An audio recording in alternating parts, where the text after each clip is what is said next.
This event was hurriedly put together. It was literally turned around in 3 days.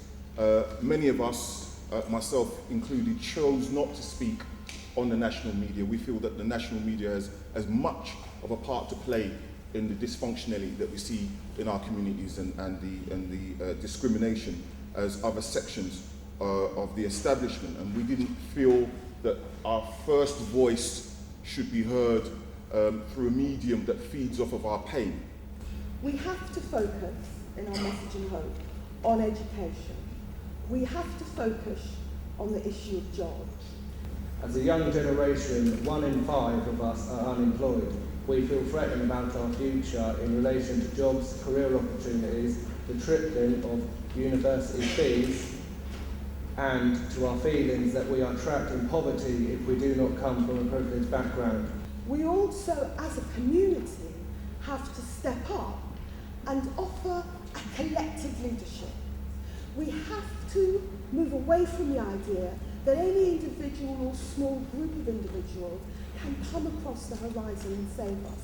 We, as a community, are going to have to save ourselves. Switch off the PlayStation,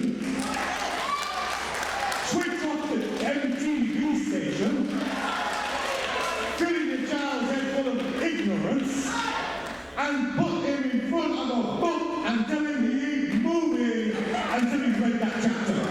Because the chapter of him will keep ignorance at bay. The word gangs. I didn't know that I was in a gang. A lot of these young people don't know they was in a gang, or they know that they're in a gang now.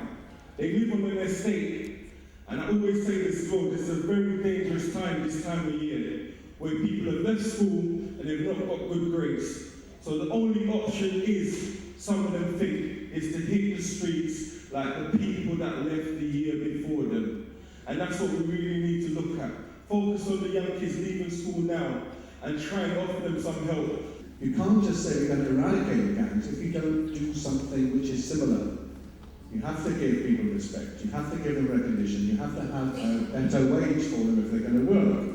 And therefore there is a negotiation that needs to take place if we're going to weaken the power of the gangs, which is politics. It's done by politics. And we believe that is the best way of achieving that. Politicizing the community is not just encouraging people to vote, but bringing the necessary education that actually informs their voting decision, so that the decisions are strategic and they inflict the necessary wounds on institutions and on an establishment that has walked over us thus far.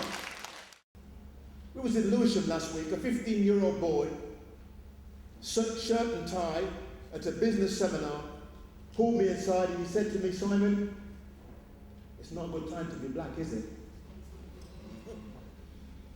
15 years of age, he says to me, looks me in the eyes and says, "It's not a good time to be black." That's why we're here, to give that young man hope, to give him a roadmap to succeed.